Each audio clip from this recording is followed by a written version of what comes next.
It is 4 p.m. We're bringing developing news. And the stories behind the headlines. This is Storycon. I'm Regina Lay. I'm Ed Lingao. Some stories we're watching this Friday, March 13. The Independent Commission for Infrastructure, or the ICI, will cease operations on March 31 after completing its probe into the flood control scandal. ICI Chairman Andres Reyes Jr. says the body, which operated for 90 days, submitted 9 referrals involving 65 people to the Ombudsman. The Commission also formed a 20-agency technical working group for asset recovery and developed 3 systems to help detect fraud in infrastructure projects. Looks like motorists may have to brace for another round of big-time oil price hikes next week as the war in the Middle East, or war in Iran, continues to drive global crude prices higher. As of 3:45 p.m. today, Brent crude rose above $101 a barrel, while West Texas Intermediate traded at around $96 a barrel. In Congress, there's a major legislative push to help ease the impact of oil price surges. And of course, President Marcos has already certified as urgent a bill that will grant him emergency powers to reduce or suspend fuel excise taxes when Brent goes up beyond 100. VP Sara Duterte has criticized House members for what she calls another fishing expedition related to impeachment complaints against her. This after lawmakers sought subpoenas for additional documents linked to the case. The VP also questioned the lower chamber's priorities, saying it appears focused on her case despite the Middle East conflict and its potential impact on Filipinos abroad. Malacanang has dismissed reports of a possible leadership change at the Department of Information and Communications Technology, or DICT. Palace Press Officer Claire Castro denied allegations that former presidential spokesman Edwin Lacierda is being considered to replace DICT Secretary Henry Aguda, saying that these reports are not true. And this comes a day after the palace announced a leadership change at the Department of Tourism, with Cristina Frasco being named Presidential Advisor for Sustainable and Resilient Communities instead. More Filipinos are jobless at the start of the year. That's after the country's unemployment rate rose in January, based on the latest data from the Philippine Statistics Authority. The jobless rate climbed to 5.8%, and that translates to about 3 million Filipinos without work. The PSA said that this is the highest unemployment rate in 43 months, or since June of 2022. And joining us today is Storycon's resident political hothead. Is that better? That's a lot better. That's a lot better. Better than hottie. Huh? No comment. Nakangiti eh. Mr. Ronald No comment Llamas. na ako, baka ako na ba masabi ng katabi ko. Okay. Nakangiti, pero until now, Mukhang gigil na naman, no? end of the week na, he's still alleging na I sabotage his chair. Medyo insecure ako sa upuan ko. Baka anytime. Pagpasok dito, unang tinanong, pwede bang may sumubok na upuan yan? Alam mo, magiging... Ako talaga ang villain eh, no? Ako talaga yung villain in your story. Parang may nag-enjoy na pag napapahamak ka. Diba? I only wish I were that clever. Yun lang masasabi ko. I only wish. Kasi kung sila dyan, yung tornilyo, hindi mahanap sa sahig. Hindi, pero tama din na Mahanap mo sa upuan mo, nakatayong ganun. Ako, kabado ako sa mga devious minds. Baka merong plots within plot. No, Sana nga, I were that devious. I really wish I were. Si Ami will be Ami will be joining us late. in a while. Today, she's tied up in a meeting. yan, hindi devious yan. Si Ami hindi devious, pero ako devious. Medyo. But if I'm the principal, then I should be on the straight and narrow, right? Paano ako naging devious? Ganun ba yun? I doubt it. Diba? Baka sa Ferris, I am the- sa Ferris Bueller, iba yung... Dami ng tama na ruler sa kamay ko. Oh nga, no. I keep forgetting to bring a ruler. corporal punishment. I came from a Strat-based forum today. Oh, yeah? I bumped into AFP Chief of Staff General Romeo Browner. Nandun din si former AFP Chief of Staff General Bautista and also General Delfin Lorenzana. And of course, a hot topic at this forum was the Middle East, the conflict in the Middle East, the war in Iran. And a lot of people are asking what it means for us. There are some concerns, I believe, in some quarters na baka China might take this opportunity to, blockade Taiwan. And in which case, the question for us is, what would we do? Natanong din si General Browner if he's concerned at all that because the U.S. has to, expend a lot of resources on the Middle East and Iran, whether that means they might divert assets away from the Indo-Pacific and away from the Philippines, and we become a less important region. And this is what he had to say. Take a listen. They assured us, my counterpart and I are in close contact, and they assured us that the support of the U.S. to the Philippines will continue on. In fact, we're coming close to the Balikatan exercises, and Admiral Paparo, the commander of the U.S. Indo-PACOM, said that this will be the biggest Balikatan exercise ever. So tuloy ang balikatan, Tuloy, sir, tuloy. kahit na Yeah. may gera sa Middle East? Yes, tuloy. Kasi naman marami naman silang puwersa. Hindi naman nabawasan yung puwersa nila dito sa Philippines at dito sa Indo-Pacific. Pero sir, they withdrew yung SAD sa South Korea. So, are we not concerned na magwi-withdraw din ng...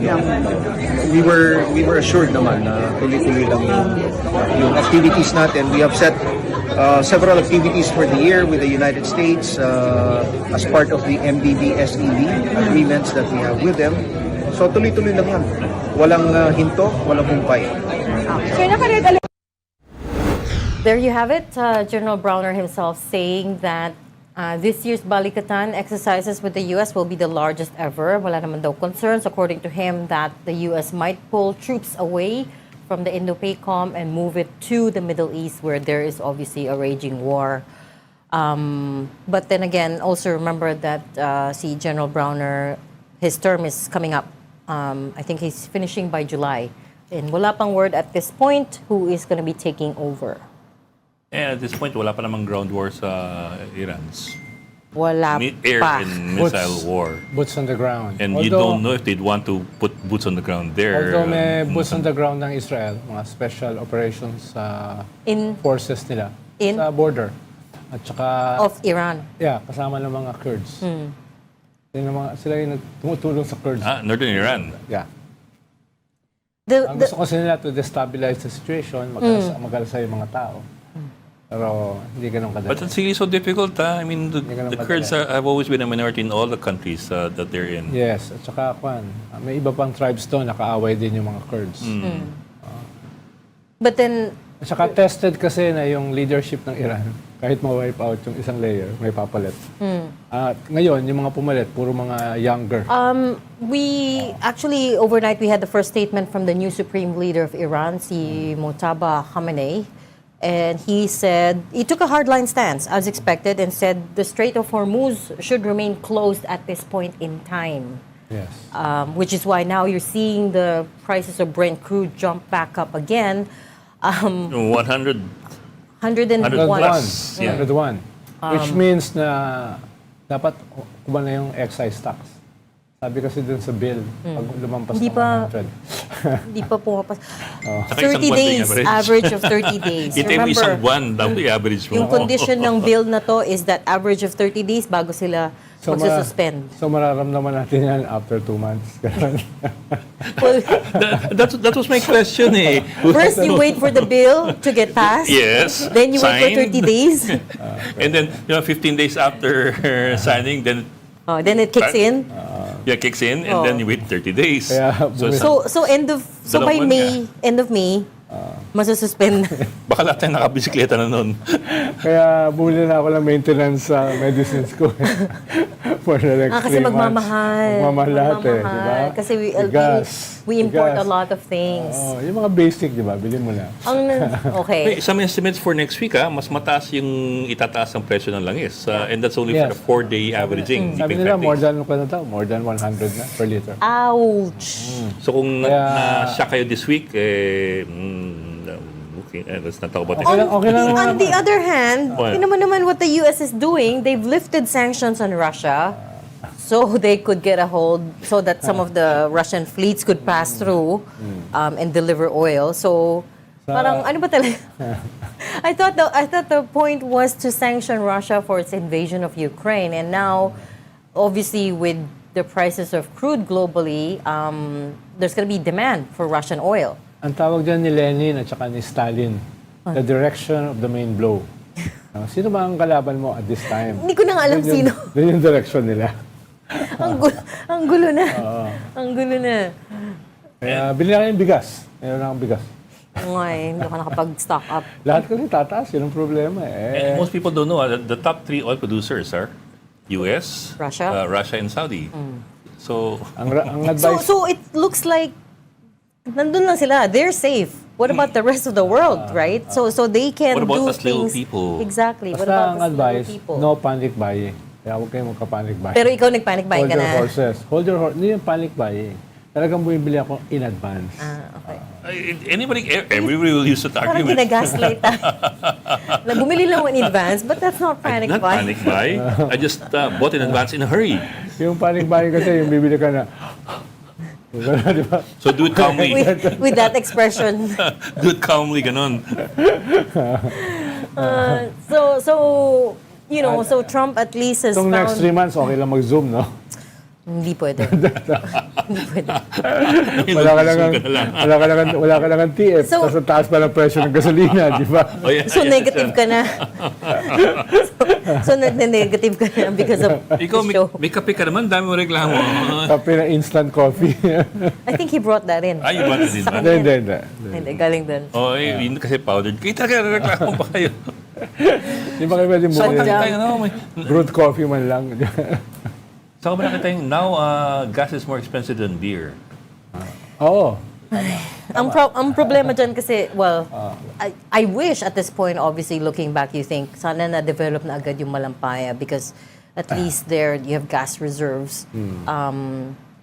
There apparently is some oil in some of the service contracts out in the West Philippine Sea, pero which were never extracted. And yun nga sinasabi ni former Secretary Alfonso Cusi, hindi na natuloy yung strategic petroleum reserves, which should have been one of the first answers to this, to Kaya- cushion us from an oil price shock.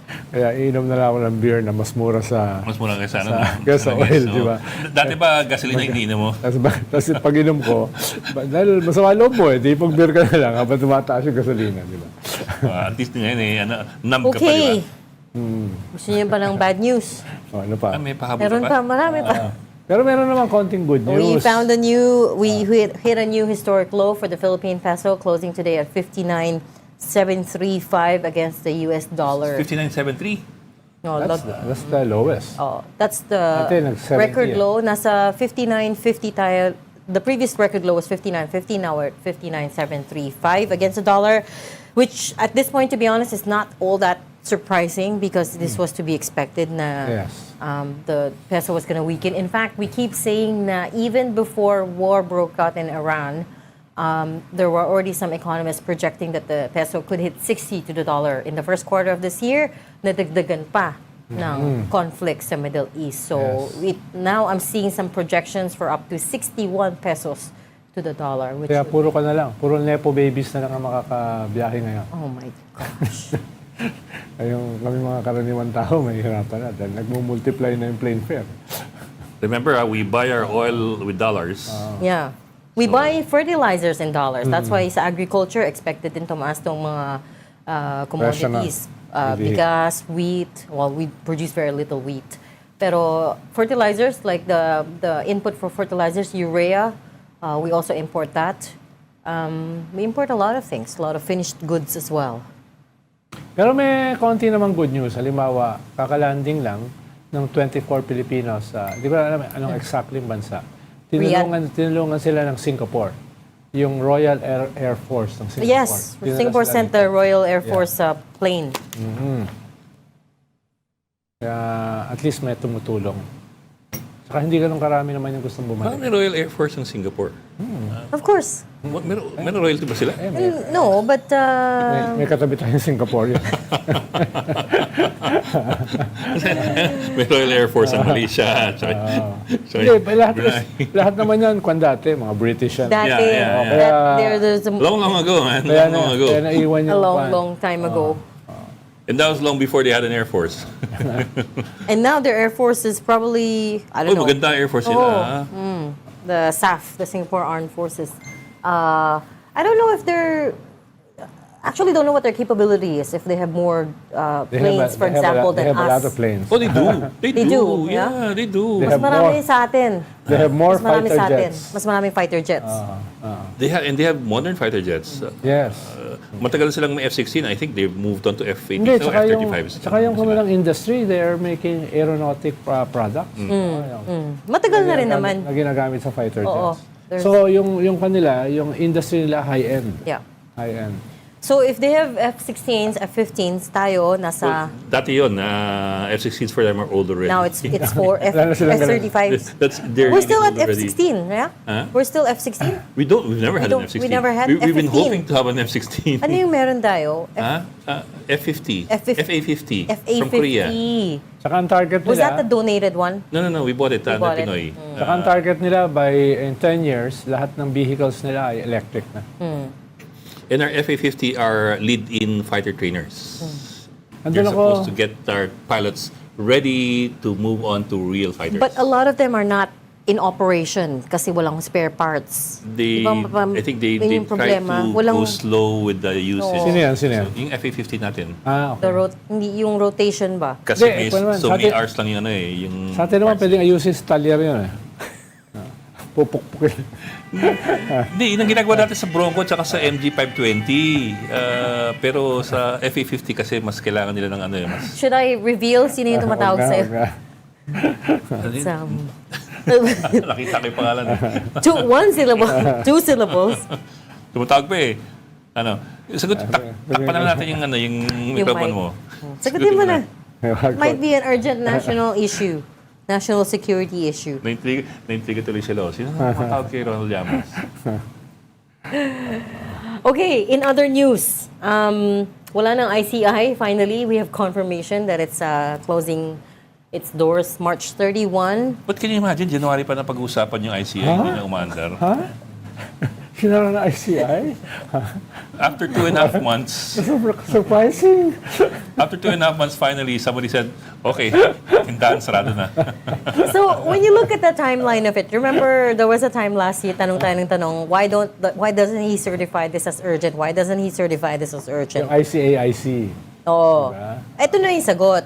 Kasi at that time, Yusek Castro was explaining it to us by saying na, he doesn't certify bills as urgent unless may emergency talaga. Which is not true, as we keep saying, kasi Maharlika. sa Maharlika bill, sinertify ni President as urgent. Oh, gumamit ng ibang telepono. Sagutin mo. Gumamit ng ibang Urgent. telepono. But yun nga, so it seems this was really the intent all along? Can we read it like that? Ano kasi kung intent, ibig sabihin meron kang plano eh. Well, you're saying walang plano dati. Parang just let it, Kaya nung una, tingin ko, hindi naman yan very important nung una, di ba? Ito yung mag-iimbestiga, ito yung lahat, ito yung gagawin, exactly. di ba? Tapos unti-unti, nawala na si Magalong, nawala na si Babe Singson. walang budget. Nawala na. Hindi binigyan ng May isang funding. natira na ang gusto niya ay tawag ng placard. Let's love it. What the world needs is love. Yeah. Ayan, yung gano'n. So, ayun, parang wala na yung love. nawala na mismo yung ICI. Yeah. Ganun kasi, yun siyang lesson dyan. So you're saying this was not the intent all along na let it just die a natural Ang death. intent It's talaga- more Yeah. walang plan to begin with. Ang intent ay maging significant yan dito sa flood control scandal in terms of investigation. Pero alam mo na ba kung nasan yung investigation? No, we've been trying to get Ombudsman Remulla, Diba? by the way, Oo. to get an update on the situation. Oo. Medyo unfair din naman kasi that all of it has been put on his shoulders. Ang daming kaso na to, right? I mean, DOJ and what do you call this? the ombudsman. But it's a lot. It's a lot. Tanong So it natin makes kay Kong sense. Terry Redon kahapon, ano na status ng priority bills, including ICAIC? Wala na. Wala na. Hindi gumagalaw yung baso. Tapos nagsarado ito. So, yung Blue Ribbon, parang hindi mo pirmahan. Yung kanilang report, no? 4 lang, wala pang kalahati yung pumirma. So, nasaan na itong lahat ng So, brouhaha about anti-corruption? So what can we do? What the world needs now Can we keep is love, sweet love. making noise about it so they realize may naghahanap pa ng outcome ng investigations na to? We're supposed to be objective, di ba? Yung ibang gagawa yan. Objectivity doesn't mean, I'm not interested in the investigation anymore. Of course, I'm interested. Every single person in this country wants to know who's going to be made accountable for this, right? Unang pa lang, yun na yung sinabi ni President Marcos. Big fish in jail before Christmas. May masakit na naman siko ko dito. Teka lang, big fish in jail by Christmas. What happened to that? Big fish. I guess the biggest fish at this point is considered nila sila Sara Diskaya. Kaya. And a couple of DPWH people. Most of Sino? whom, Sila Henry Alcantara. several of whom They're not became in prison. They're, Detained. hindi, sila ay Si- state witness. Si Curly Ang state ay witness. detained pa rin sa Yes. Senate. Public Works. Yeah. Public Works people. Like Si yung babae pa lang ang charge. Si Sarah. Kulong. And That's you have, right. you That's have, right. Yung ibang DPWH engineers are gonna be made state witnesses. State witness. That's right. Hindi Hindi man lang sila, wala silang makukulong. kaso. Yung iba nagsoli na ng hundreds of millions, di ba?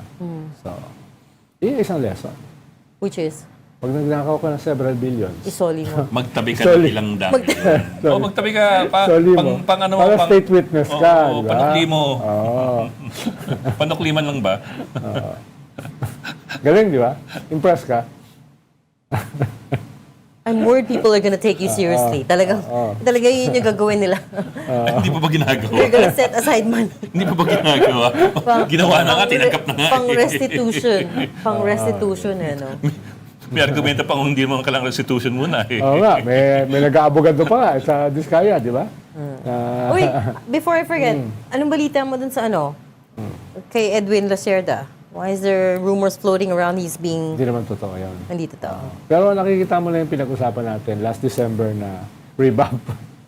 Paisa-isa lang nga.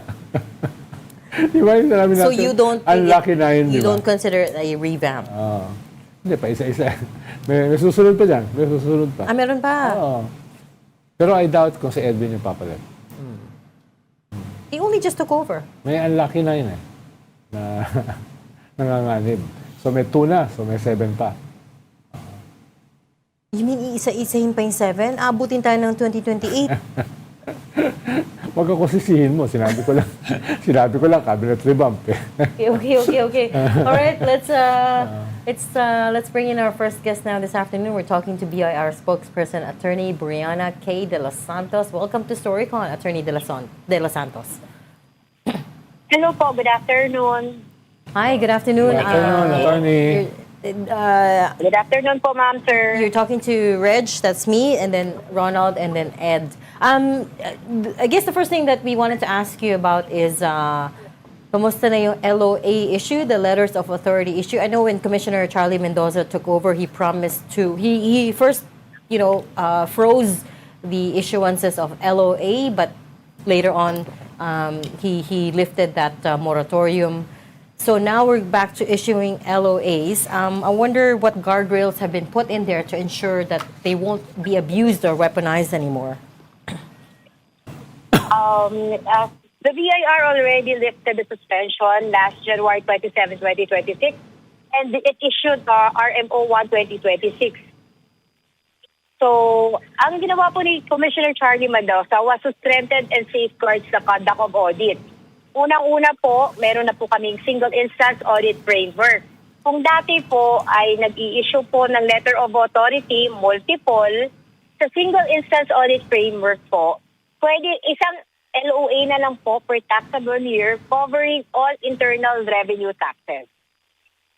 So, naiiwasan na po natin ang pag-multiple issuance kasi po meron dati tayong VAT audit na kinakonduct every semester.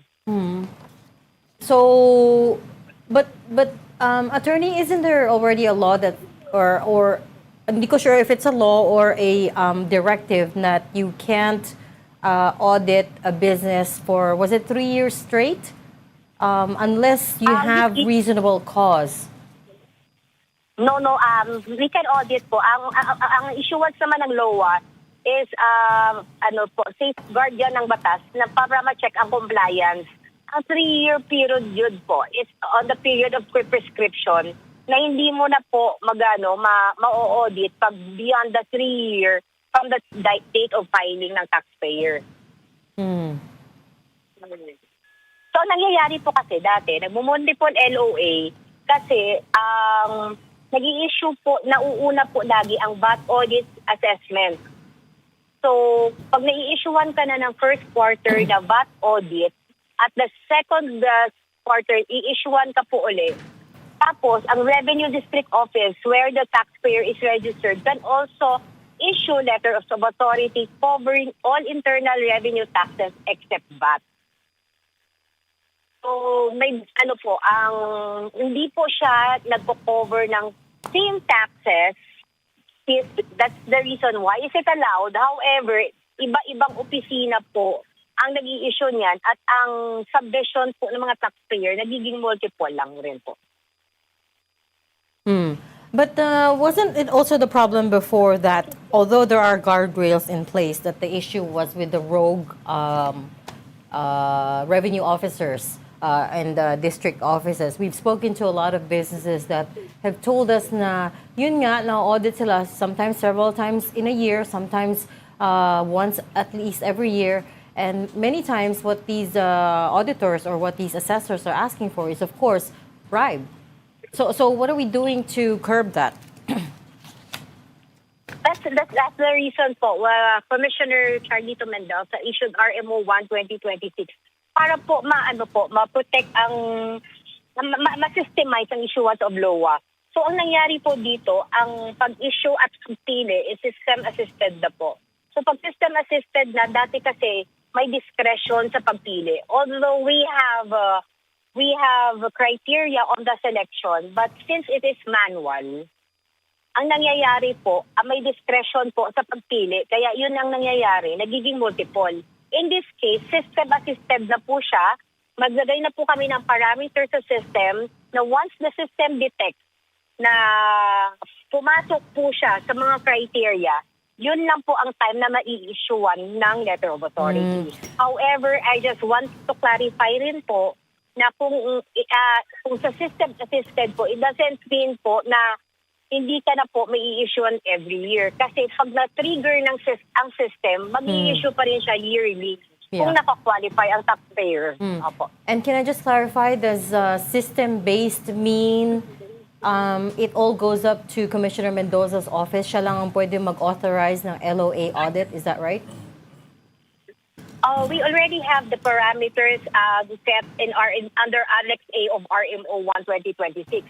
So, meron na po tayong criteria, na po siya, i-generate na siya na system. However, for those that kailangan po na i-audit dahil po may mga findings, everything will go to the office of Commissioner Mendoza for his approval. Attorney, isang dahilan kung bakit sinuspend ito at ngayon ay nilift na yung suspension ay dahil meron kayong nakita mga problema, di ba? So, anong gagawin dun sa inyong mga empleyado Personnel na inabuso itong sistema ng LOA? Are they under internal investigation? May mga kaso bang sinasampa sa kanya? Or parang kalimutan na? No? Sir, when the commissioner suspended audit last November 24, 2025, it was a response to numerous complaints na natatanggap po ni BIR. So ang nangyari po is nag-conduct po ng audit investigation at as what the commissioner had said in his interviews, at present we have 30 revenue officers that are undergoing investigation. So sa ngayon po, ongoing pa po ang investigation at we cannot disclose pa po, ayaw namin po ma-jeopardize ang results ng investigation. But rest assured that the corresponding administrative and criminal liability will be imposed for those that are discovered that or those that are may na-establish po na nag-abuso po sila ng mga Yes, mga powers na binigay po sa kanilang batas. we understand po, pero that was 4 months ago, ma'am. Kung November pa yun, it's already middle of March. That's a lot of time already in between November and March. We were wondering if there was any update Progress. as far as that those investigations are concerned.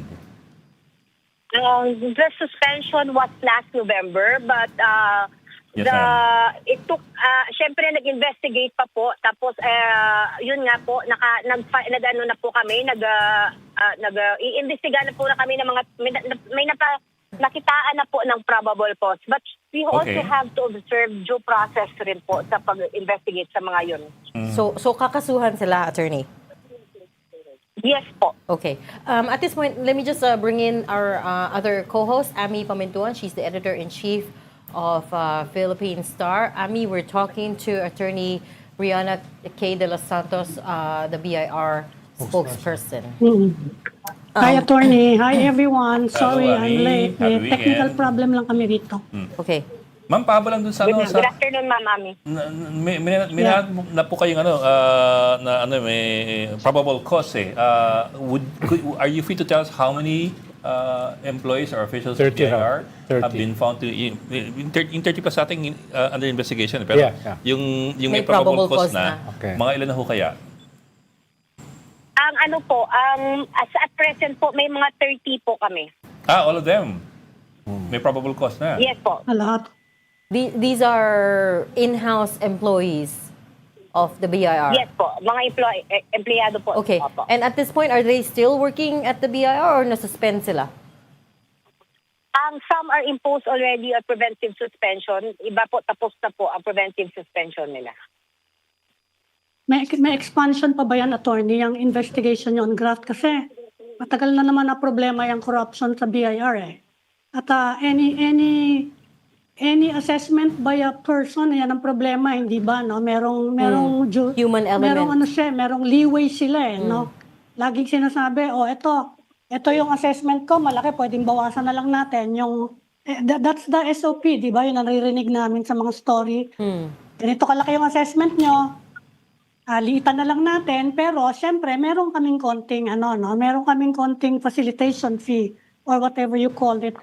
How extensive is that problem? Hanggang ngayon ba, ganyan pa rin siya ka-pervasive? Anyway, that's the perception na pervasive siya sa BIR.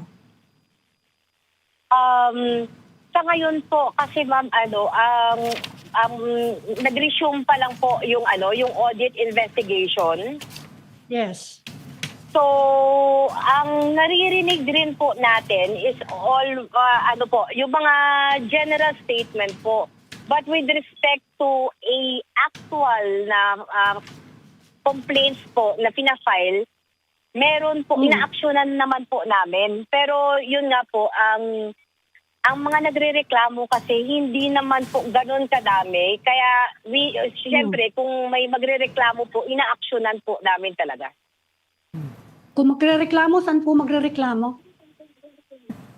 Pwede po sila mag-email sa tellthecommissioner@pir.gov.ph. Marami rin po kaming mga sa internet po, meron doon po si chat ready or pwede rin kayo mag-email sa commissioner@pir.gov.ph. Kung gusto nyo pong mag-personal na magreklamo, bukas po ang mga Revenue Investigation Division namin. You can file a complaint directly with that. And kung sa national office naman po, nandiyan din po ang Internal Investigation Division. So, attorney, wala kayong investigation moto proprio on your own? Wala kayong sariling oversight Kailangan may sa inyong mga complaint. tao? Kailangan ba may maghintay pa na may magreklamo bago sila maimbestigahan? Meron naman po kaming kinakandak na mga integrity check po sa mga empleyado na moto proprio na kinakandak ni BIR. Pero yun nga po, ang for more extensive na syempre kailangan din namin ng mga witnesses na mga ganon. People have to bring the problems, the cases to you, no, with evidence as well. So tell the commissioner at bir.gov.ph. Is that right? Did I hear that right? Tell Yes po. tell the commissioner. BAR.gov.ph. Natawa ako kanina kasi kala ko may reklamo si Ami. Cambio ako po pag Yes, tapos yan. we're gonna talk now about fuel excise taxes. Hindi pa po yun sa akin. Pero sige, go Okay, ahead. sorry. Attorney, Consumer, diba? what is the BIR stand? As you know, there's a bill moving very fast through Congress right now asking the president to suspend or cut fuel excise taxes pag crude stays above $100. $80 a barrel. 80. What is the BIR's official stance on this? It is it will the reduction or suspension of excise taxes will eventually result to the lower revenue for the BIR. So, pero naiintindihan namin that there is a global crisis that is happening now, and we defer the policy direction with the Department of Finance. So, ang epekto naman kasi po since ang natin, fuel is subject to both excise taxes and VAT. Yes, So ma'am. any changes in oil prices can affect the tax collection. So, yun po. And can I just verify the figure with you? DOF Secretary Frederick Go said we might lose 136 billion pesos if fuel excise taxes are suspended from May to December of this year. But of course, the collection of fuel excise taxes is a bit seasonal. So hindi yan, uniform every month. So if we were to suspend in the next 3 months, do you guys have an estimate as to how much in revenues the government might lose? For the BIR po, we cannot provide the exact data since mostly po ang fuel is on importation. So it is lodged in the Bureau of Customs. What we have is data only on the excise tax collection on petroleum products as collected by the BIR. Kasi po mostly naman po na collection po namin is on yung nandito lang po sa Pilipinas. Okay. So, pag importation na po kasi, DOC na, kaya we will stand by the data provided by Secretary Go kasi po being the office in charge with both the BOC and the BIR, they have the correct data on how much is the revenue impact. And do you already have a figure for all of 2025? Kasi I tried to look for it. Ang nakita ko lang is for 2024, which amounted to 303 billion pesos for a year. Attorney, I wonder if you guys have an updated figure at all? Yung total lang. Ang for sa amin po kasi, yung kolekta lang ng BIR sa Yes, excise correct. tax for 2025 is 134.21 million. So mostly po kasi Bureau of Customs po ang data. But but you guys tally it anyways, right? Sorry? You Again po? do tally it at some point. Nire-reconcile po yung Yeah. figures at some point sa BIR. Yes po.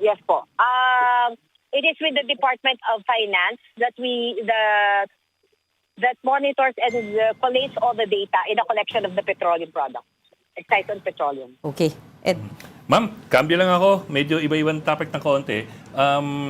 I'm sure you've heard already about the issue with Senator Rodante Marcoleta. Tumanggap daw siya ng mga donation na ginamit niya sa kampanya. But in his defense, sabi niya, the donations were made before the campaign period started, meaning that he was not yet a candidate at that time. We talked actually to COMELEC yesterday or last night. Ang sabi ng COMELEC, kasi kung ganun ang argumento, ang BIR ang mukhang kailangang tumingin dun sa issue at hindi ang COMELEC. Dahil ang tanong doon ay, ito po ang tanong ko sa inyo, in that case po, should Senator Marcoleta have paid donors tax for any contributions or donations that he accepted before he became an official candidate with the start of the campaign period last year?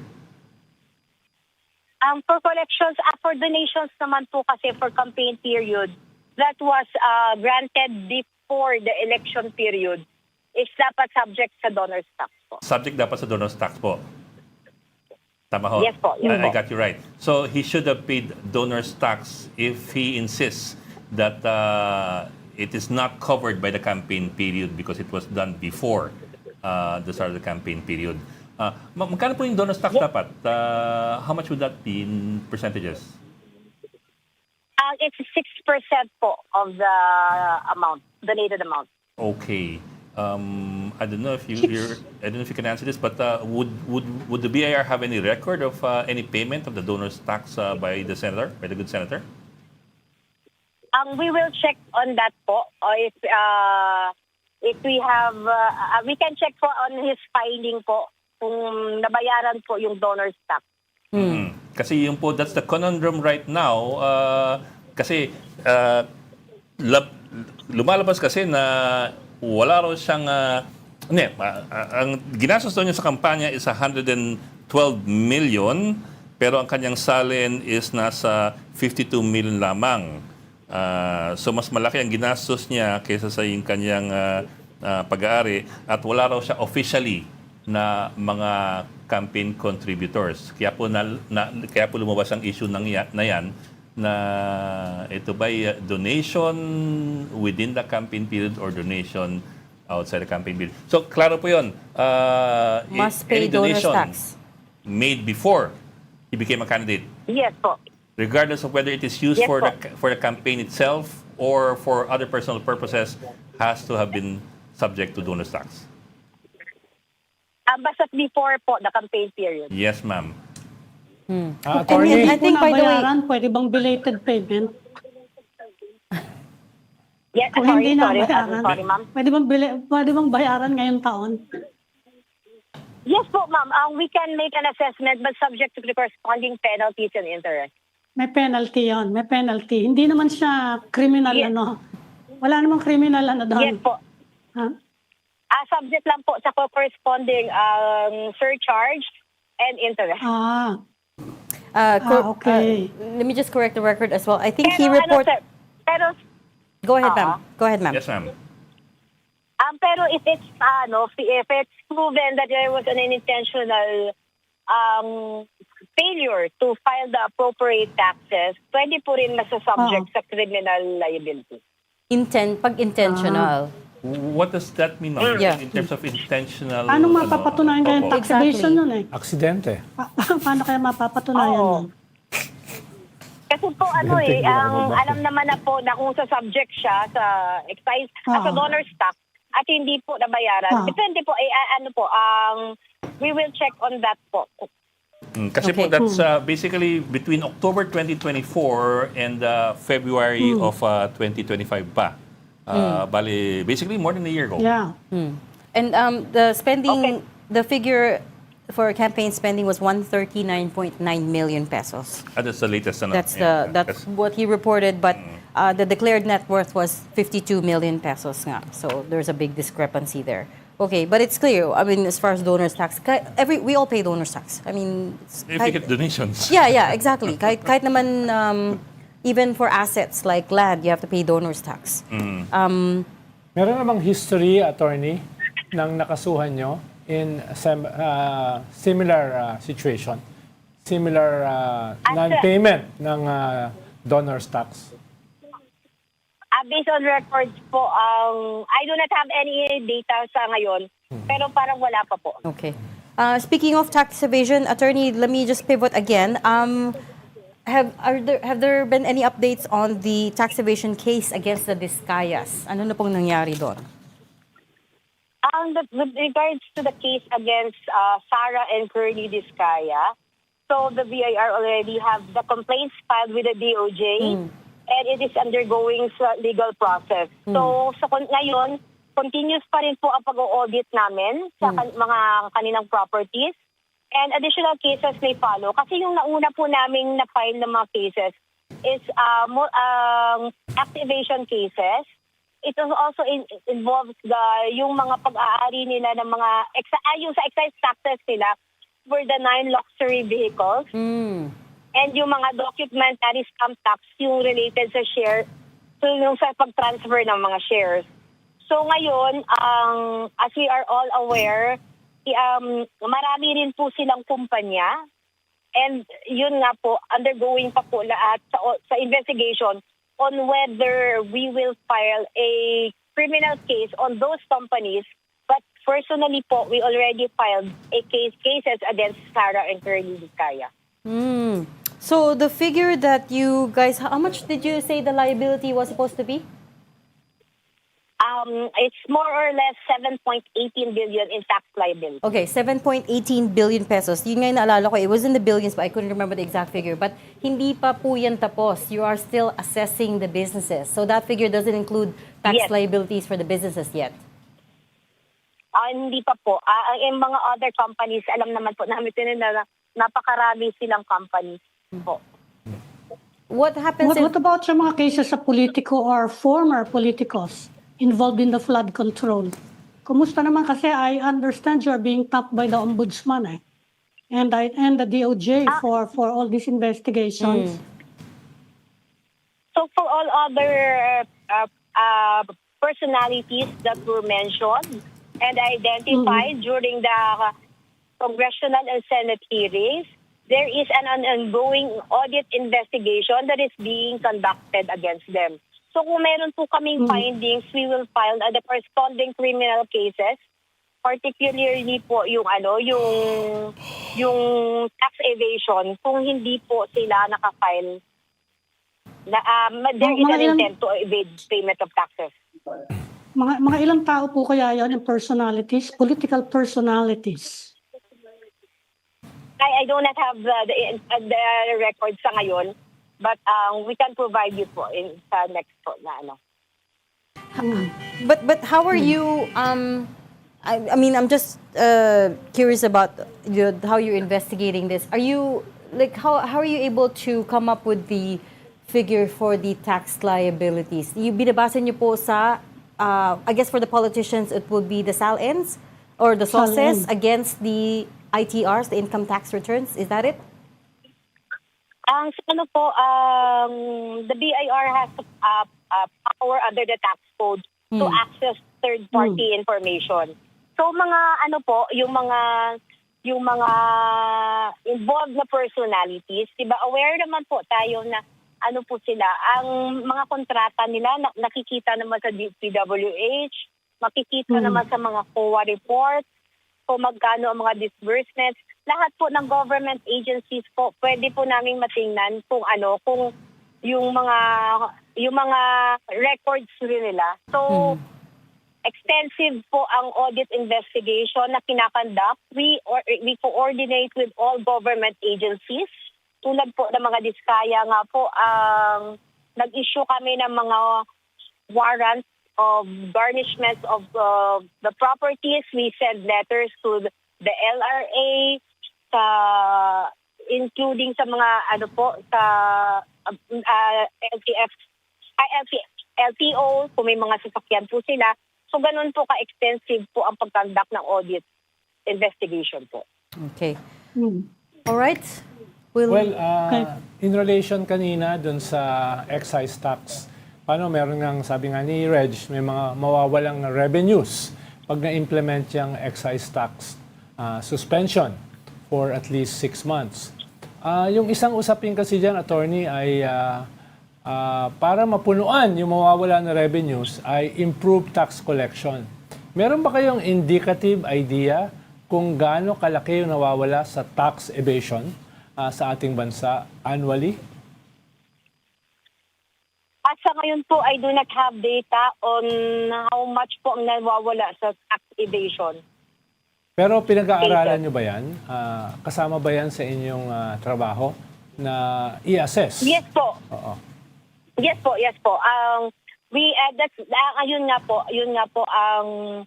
That's the reason po nag-i-issue kami ng letters of authority para ma-determine kung tama ba ang binabayad at kung tama po ba by deficiency assessment or ang kanilang deficiency assessment, there is a willful intent na nagre-redound sa tax evasion po. Halimbawa, panghuli, attorney, in relation dito sa mga investigation, sa mga politicians, congressmen, senators, local officials na yung kanilang expenses ay hindi nagja-jibe sa kanilang SALN. Meron ba kayong, again, motu proprio, on your own, may ginagawa ba kayong investigasyon tungkol dito? Halimbawa, isang senador na ang SALN ay pinakamababa sa Senado, pero yung kanyang lifestyle o yung mga regalo niya sa kanyang asawa ay more than triple ng kanyang SALN. Meron ba kayong ganong klaseng on your own na ginagawang investigation na very glaring na mga discrepancy dun sa wealth at saka dun sa kayamanan ng mga politicians natin? Yes po, ang we conduct audit investigation po, wala po kasing exempt sa pag-conduct namin ng audit investigation. So kung may nakikita po kami mga proof na yun nga po hindi po tugma yung mga SALN nila or mga ganong instances po na hindi na po, yun yung ba yung tinatawag natin pong lifestyle check? Yes. Yung sa amin naman po, ang tinatawag natin yan po, yung net worth method. Yung sa amin sa BIR. So, iniimbestigahan, how can you afford, minamatch po siya sa mga declaration mo, sa SALN mo, sa ITR mo, kung saan, kung tama ba ang dineclare mo sa ITR mo, kung paano ka nakabili, naka-acquire ng ganyang mga properties po. Meron po kaming mga ganong programa po. I guess check po. I guess, Ronald, your point is that these things should be done regularly anyways, even Yeah. without anyone, Any complaint? even without any Pahabol complaints. na lang. Pahabol lang. Ano na yung status nung yung effort to collect from the real estate tax from the Marcoses? Yung huling-huling figure na narinig namin is 200 billion. That's so much more than the whatever will be lost sa excise tax. Buhay pa ba yun, yung effort na yun? Sa ngayon po, wala po akong data regarding sa mga barcos po. But I can provide you the data po on the status po. Sige, attorney, balikan ka namin on some of these questions that we raised. I understand you don't have the data on hand, so fair enough. But thank you for indulging us. And I know that we raised some of the topics that were that we didn't originally agree on. But thank you for indulging us on those and for talking to us today. We'll let you go. That was BIR spokesperson, Attorney Brianna K. De Los Santos. Salamat. Salamat, attorney. Thank you, attorney. Thank you, attorney. Thank you po. Thank you po. Good afternoon. Am I supposed to go on break? Talaga yun ang word mo, no? Indulging us. No, the backstory there is, of course, we've had trouble getting the BIR, si Commissioner Mendoza. And si Attorney Brianna was gracious enough to agree to an interview, but of course we had to tell her what we wanted to talk about. But because, Madami kasing issues. madaming issues Ilang exactly. excise tax. So as we talk through these things, parang naalala natin, what happened to the Marcos tax evasion case? What happened to the donors tax case ni Senator Marcoleta, and so on and so forth. So those are the things we weren't able to flag to her before, but at least she was gracious enough to respond. I have to toss this to a very short break right now. You're watching StoryCon on One News. We'll be right back. Please stay with us. This is the Story Conference Group or the StoryCon Group.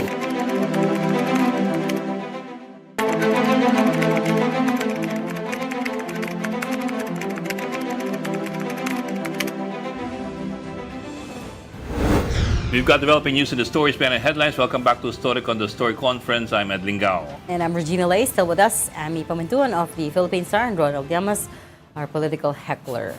Also joining us this Hindi na afternoon. political hati Hothead. Also joining us is Klimik sa kanya. our resident political conspiracy theorists. Let's bring in our second guest. We're talking to COMELEC spokesperson, Attorney John Rex Laudianco. Welcome back to StoryCon, Attorney.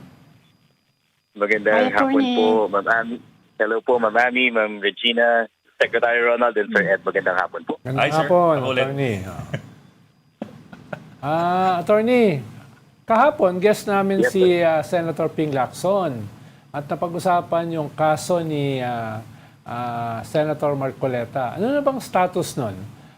medyo may mga binitawan ding mga salita si Senator Ping Lacson na parang may nagpe-pressure sa mga COMELEC commissioners tungkol dito sa kaso ni Senator Marcoleta. Meron ka bang alam doon, attorney? And Attorney Laujanco, I know you've appeared on our other show to dispute this kagabi. You said that it's not true that there's pressure for you, for inside COMELEC to not sign the resolution. Pero maybe you can also talk about why it's still pending at this point.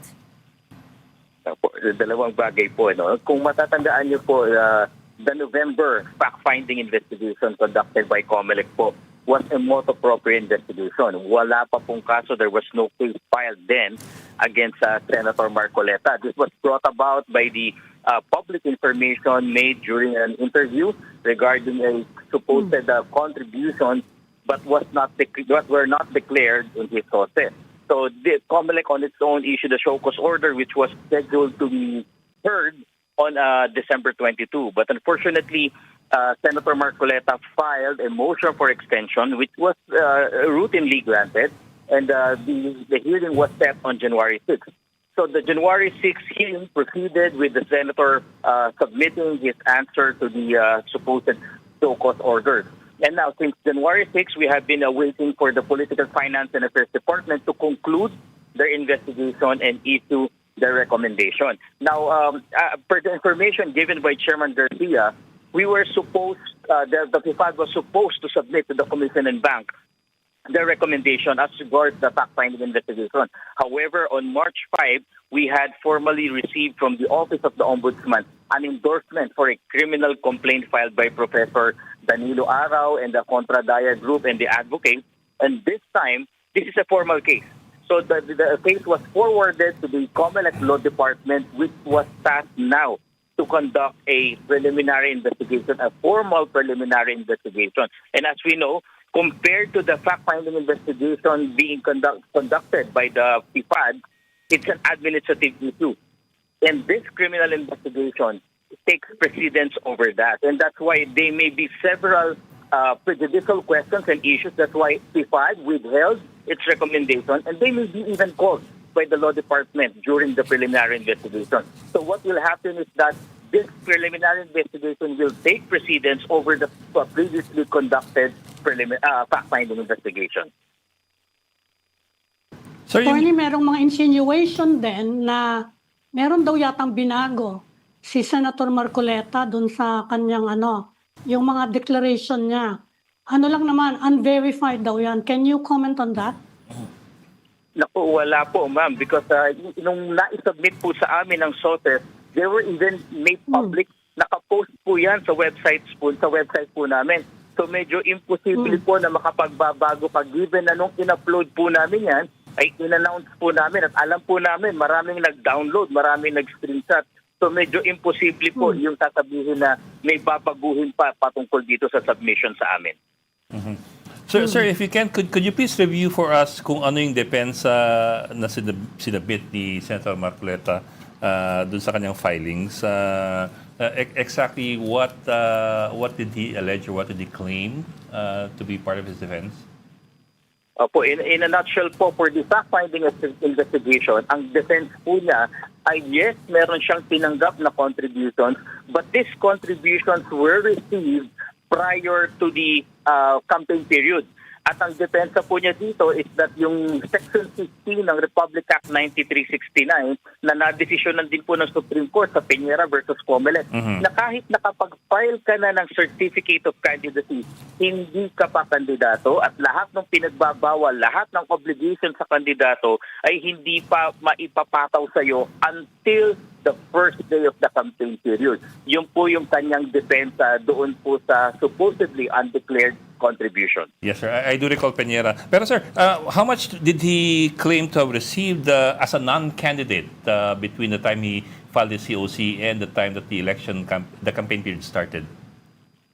So, supposedly, based on his source po, lumalabas wala pong contributors. Opo, walang contributors. To be checked. Opo, wala pong contributors dyan. Parang lumalabas po, everything that he spent came out from his pocket po dahil wala pong nilista na contributor po. Opo, his spending I think amounted to mga 139, at least his declared spending, 139 million.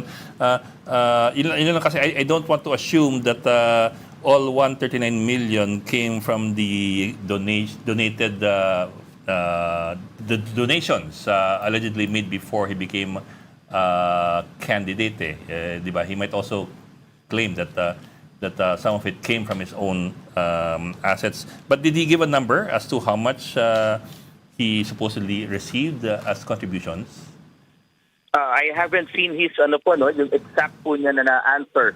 But doon nga po natin malalaman doon po sa lumalabas na kanyang resolution sana ng PIFAD. Pero at the same time po ganito, yung pong gaganapin na preliminary investigation, this time po makakatanggap ng summons si Senator Marcoleta, and he will be asked to submit his answer and at the same time to adduce his defense, his evidence tungkol po dun sa allegation. Ang maganda po kasi dito, yung nauna po kasing investigation, hindi po kagad matatapos doon ang istorya dahil ang mangyari po na titignan kung meron bang violation, mauuwi rin po, ipa-file din ng PIFAD doon sa aming law department for the conduct of preliminary investigation.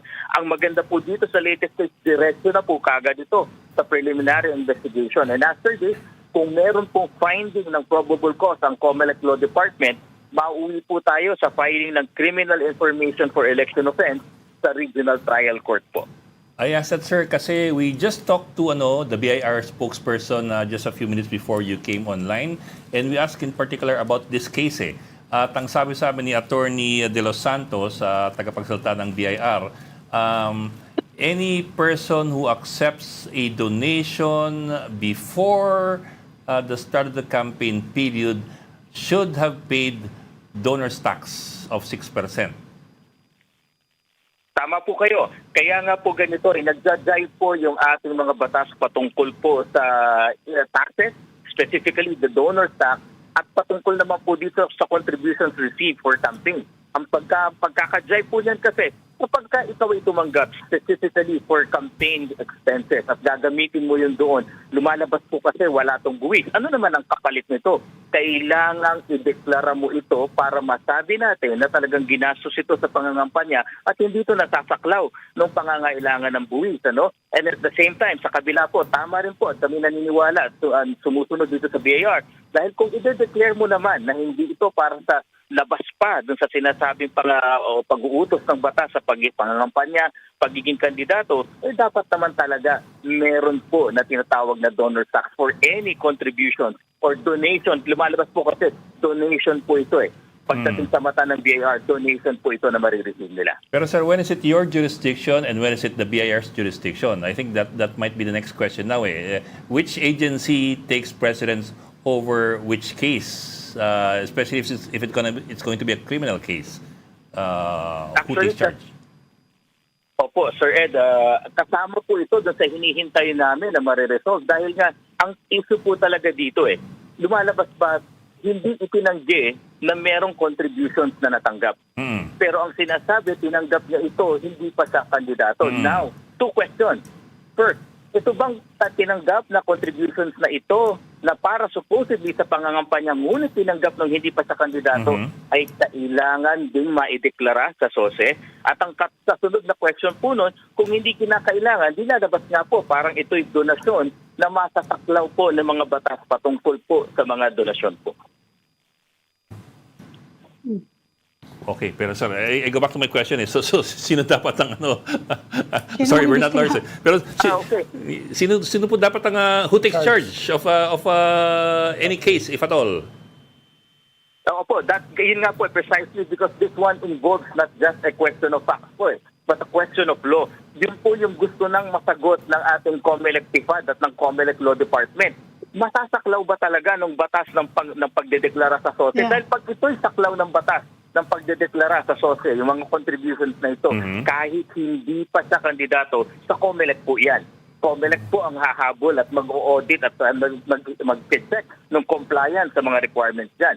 Ngunit kung mapapatunayan po sa batas na hindi po sa amin ang saklaw nito, definitely po merong nakasasaklaw nito na ahensya ng pamahalaan and most likely it will be the Bureau of Internal Revenue po. Usapin lang naman ang common sense yun Are you... Binigyan ka ng contribution, kahit hindi ka pa officially a candidate, pero ginamit mo sa kampanya, di ba campaign contribution din ang labas doon? Pero mga abogado, ano yun eh. The other thing, attorney, is whether you will require him to still disclose the names of his contributors. Sinabi na nito ni COMELEC Chair George Garcia, Section 98 of the Election Code requires the disclosure of contributors' real names and prohibits the use of aliases or pseudonyms. So what will you do on that? Tama po kayo. Talagang malinaw po yan. Actually, sunod-sunod po yan. Pag sinimulan po natin sa Section 95, malinaw po yung mga pinagbabawal na contributions mula sa mga bawal mag-contribute. Kasunod po yan, yung nakalista po yan, sunod-sunod, 96, 97, 98, 99. Eh yung pong pagdi-disclose nga po ng lahat, dapat buong pangalan, hindi pwedeng aliases. Nandyan din po kasunod sa mga batas na yan, yung mga prohibited na fundraising, yung mga bawal na mga matanggap, pati nga po nakalista dyan yung sa mga corporations, foreign entities. Kaya kung titignan po natin ang batas insofar as that is concerned, malinaw po yung requirement. Saan po tayo nagkakaproblema talaga?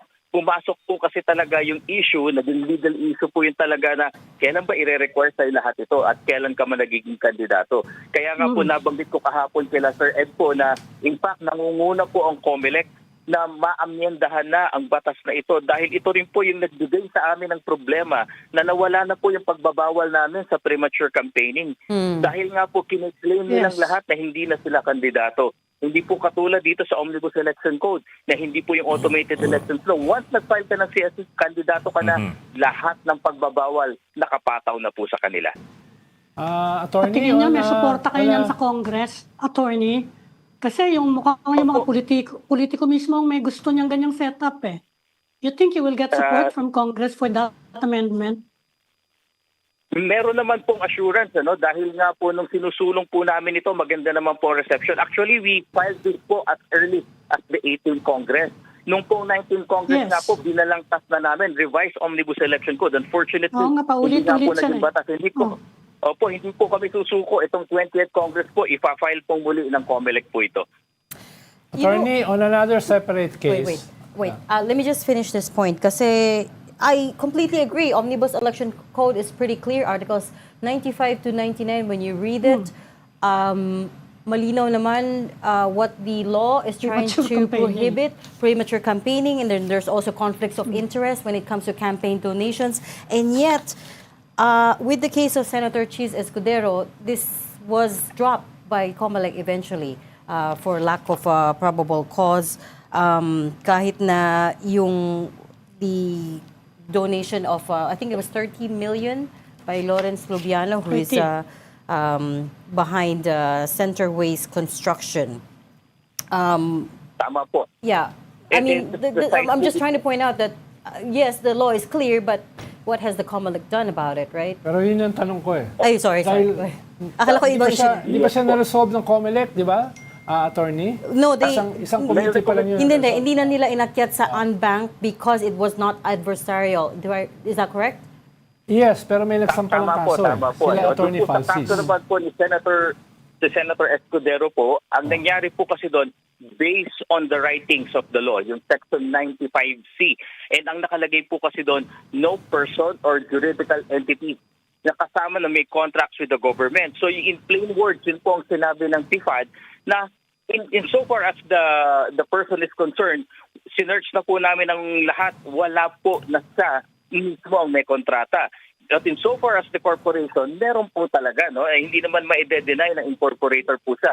And that's where the problem came po. Hindi po years nung ating batas yung pong pagdating sa existence ng juridical entity. Kaya nga kasama rin po ito dun sa nais naming malinawan, maamyendahan. Dahil maari po itong maging shield eventually ng mga magiging contributors po na pinagbabawal. Hindi naman ako in person. Yung corporation ko. Pero di ba, attorney, may nagsampa na ng kaso? Yung una kasing case, doon sa inyong isang department, motopropyo yun eh. May nagsampa na ng case sa COMELEC, yung grupo nila Attorney Francis, para dyan sa pag-pierce ng corporate bail, etc. Ano po yung status nun? Going po ang preliminary investigation dyan. Yan nga po yung sinasabi namin din na maganda po dito, hindi na po ito fact-finding investigation. Adversarial na po ito dahil criminal investigation na po ito. Di ba pwede apply na lang common sense doon sa juridical entity? Yeah, because Siyempre, merong mga... sabi, di ba? oh, Kung ikaw ang may-ara, siyempre, how Yeah. can you not be identified in the and juridical because entity? attorney, Diba? you said this might be used as a shield. It's already being used, right? It is being used. Yeah. Oo, we keep coming back to what you said earlier, which is klaro naman yung batas. The law The is very intention. clear what it is trying to Yeah. avoid, which is conflict of interest, and yet we can't seem to enforce it. Ang problem po kasi ng COMELEC, we cannot interpret what the law is all about. We can only implement insofar as the word itself is concerned. Kaya nga po, kung sabi namin, kung merong aakyat dito papunta sa Supreme Court, mas matutuwa po ang COMELEC dahil sa pamamagitan po ng decisions ng Supreme Court clarifying existing laws, maliliwanagan po ang lahat. Kung merong deficiency ang batas, makaklaro rin po yun. Makikita rin po doon sa desisyon ng Supreme Court. Kaya nga po talagang sabi Pero namin dito... akala ko sabi ni Chairman Garcia, kapag ganyan daw na gray area, the COMELEC will exercise its discretion and interpret yun ang ating sinasabi ko, use your common sense. Tapos bahala na kung sino yung apektado to bring it up to the Supreme That's Court. true. I remember For that. whether affirmation or whatever. That's true, Ami. I remember that conversation as well. We Yeah, asked yeah, hindi Chair ba? George Garcia about this before, I think it was Yeah. before the midterm elections, right? Or was it after? Yeah. Yeah, he was Tama saying po, na kapag juridical entity, malinaw na malinaw yung batas. Pag juridical entity. Yes po. Nung Kaya binasa po nakakagulat Opo. ngayon na bakit nagkaganon yung ruling. Nung binasa po namin yung recommendation ng TIPAD, that's exactly po na sinabi po nila, meron talagang limitasyon po sa pag-i-interpret. At yun nga pong pag-i-interpret na yan should be guided by existing jurisprudence on the matter. Ang problema po kasi, lumalabas kauna-unahan po ito insofar as Section 95 is concerned. Kaya po walang binalikan yung aming isang departamento kundi i-interpret based on the plain word doctrine po kung ano po yung meaning in plain ng mga salita po na nandun sa batas. Kaya po nung nakaseparate sa is either a person or a juridical entity po na may kontrata sa pamahalaan.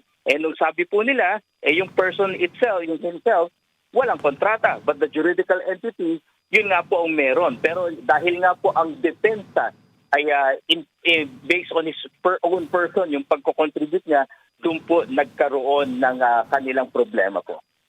Hindi naman gumagalaw yung juridical entity mag-isa, no? Ano yun eh. Siyempre yung yung tao ang gumagalaw doon, di ba? Hindi naman. Tama po. Non-living yun eh, juridical entity. Siyempre magdidesisyon doon tao. Di ba? Siyempre ang masusunod doon yung may-ari. Sino ba may-ari ng kumpanyang yun? I mean, I'm just asking. We fully agree po. Kaya nga Kasi po, ang buong yun po akala yung- namin, yung juridical entity will be identified with the owner. Di ba? Opo. Alam mo We yung janitor na fully agree po. nag-file Kaya- ng nag-contribute doon. Opo. Di ba?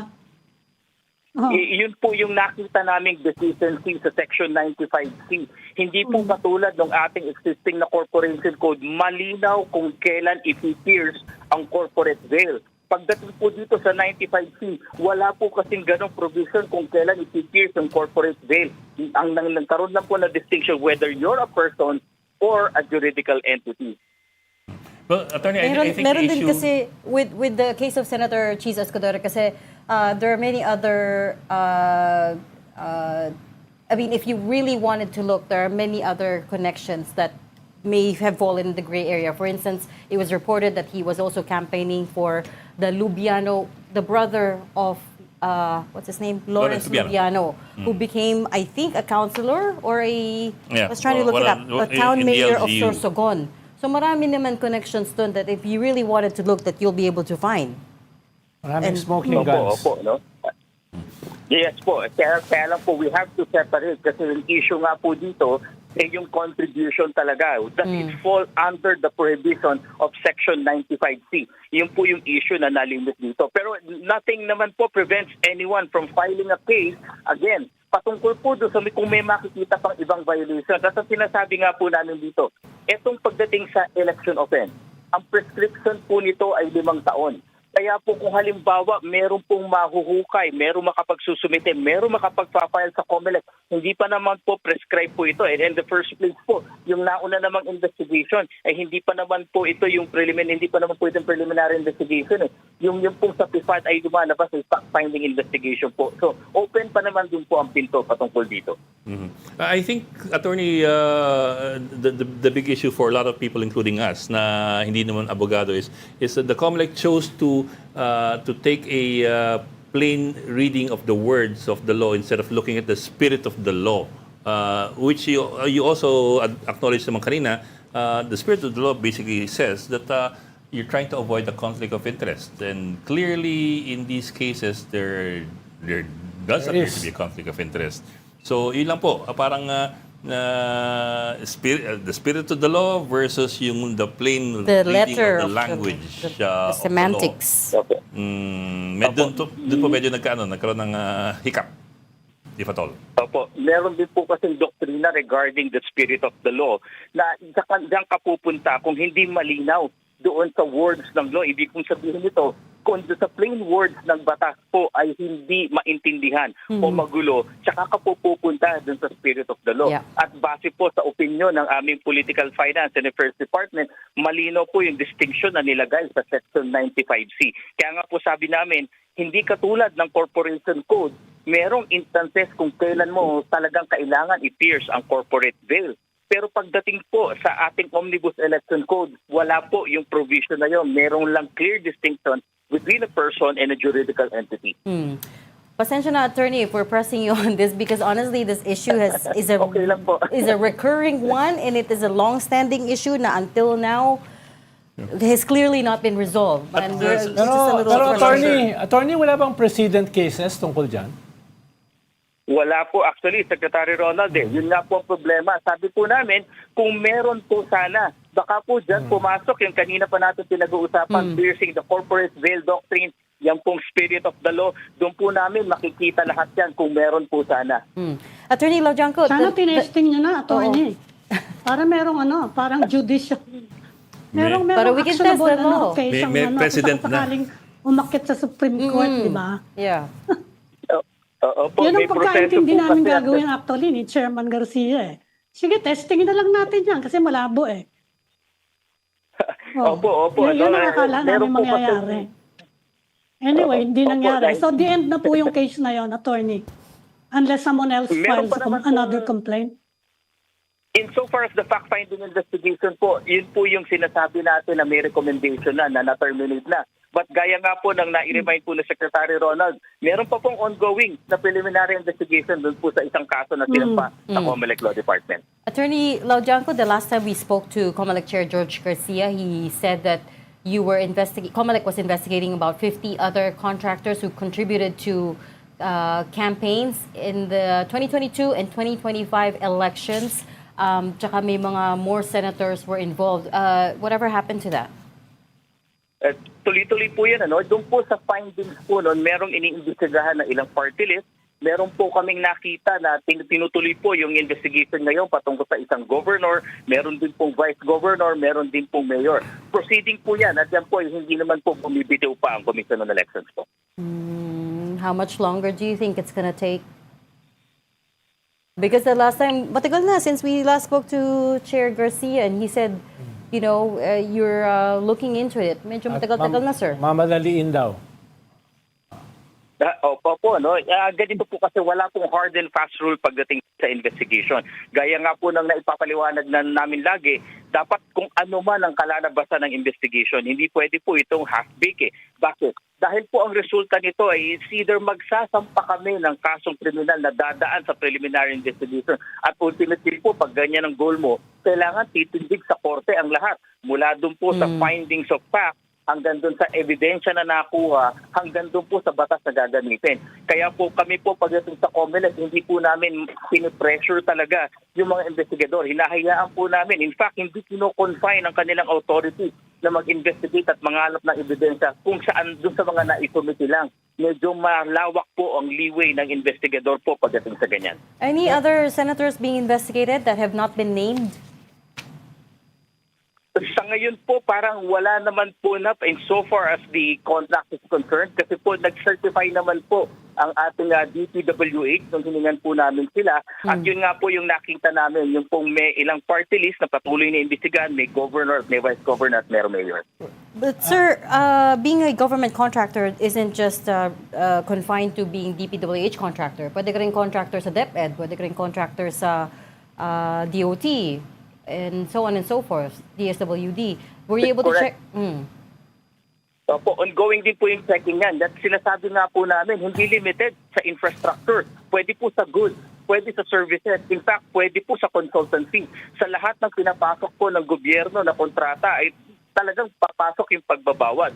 Kaya medyo mahaba po talaga yung investigation nila. In fact, kung titignan nyo nga po, ang unang nagpahirap po sa COMELEC ay wala po kaming data patungkol sa mga kontrata. Kailangan namin magdepende sa ibang ahensya para lang makuha. At yung nga pong certification, ilang buwan bago namin nakuha mula sa DPWH. Meron pa rin po kami mga hinihingan ngayon ng mga ibang ahensya patungkol dito. Well, ang problema kasi, attorney, maraming horror stories tungkol dyan sa mga kaso sa COMELEC. Halimbawa, for one, ay alam yung kaso ng isa kong kaibigan na naging congressman siya for 1 day sa Pasig. No, ibig sabihin na-resolve yung election case niya just 1 day bago magkaroon ng expiry yung term.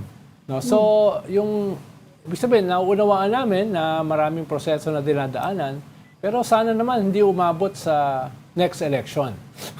Yung resolution ng mga kaso na yan. Kasi po kami dyan, po, Secretary Ronald. Totoo naman po yan at hindi po namin itatanggi kahit po ako naging witness na meron kaming naiproklama na kandidato 2 weeks before the next election. Pero kung titignan niyo po yung recent na mga resolution ng Commission on Elections and Bank, napakalaki na po na pinagbago. Nare-resolve na po namin hanggat maaari bago maghalalan. At yun nga po ang balak namin sa 2028. Baka po instead na October ang filing po natin ng Certificate of Candidacy, October 2027, baka gawin po namin ng mas maaga, July, as early as July. Bakit? Dahil ang gusto po namin dito, lahat ng maisasampang kaso, maresolba namin bago pa man po tayo mag-imprenta ng balota by January 2028.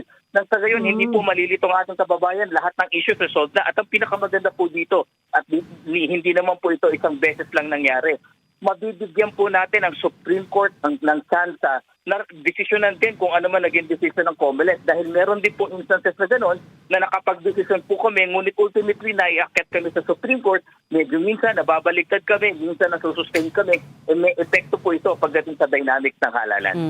And the other thing you have to wait for as well is the anti-dynasty bill law, if it becomes a law. But we'll leave that there. Thank you so much for talking to us and explaining all of that comprehensively. That was COMELEC spokesperson, Attorney John Rex Laudianco. Salamat, sir. attorney. Thank you, attorney. Thank you, Salamat po, Attorney. mabuhay po kayo. Thank you po. Just very, very quickly before we break, there's breaking news na na deny daw ang petition, not petition, but a request ni Senator Bato de la Rosa to use the Senate mansion in Baguio City for his family during a shooting competition from March 26 to 29. Shooting barilan. Barilan. This is for the armed forces. So he Hindi siya- he wrote to Senate President SP Tito Soto. Soto to ask for the use of it. It just got For his family. Sabi Hindi it siya- will hindi be siya- denied daw. Hindi siya kasama. His family daw eh. Apparently. So we don't know where he is. Medyo obvious naman yung pag... Okay, thanks for joining StoryCon today. I'm Pamintuan, Editor-in-Chief of the Philippine Star, Ronald Llamas, a resident political pundit. Join us again Monday, 4 p.m. for StoryCon. I'm Gina Lei. I'm Ed Lingao, kapatid. We are One News, all sides, all the time. This is the Story Conference Group or the StoryCon Group.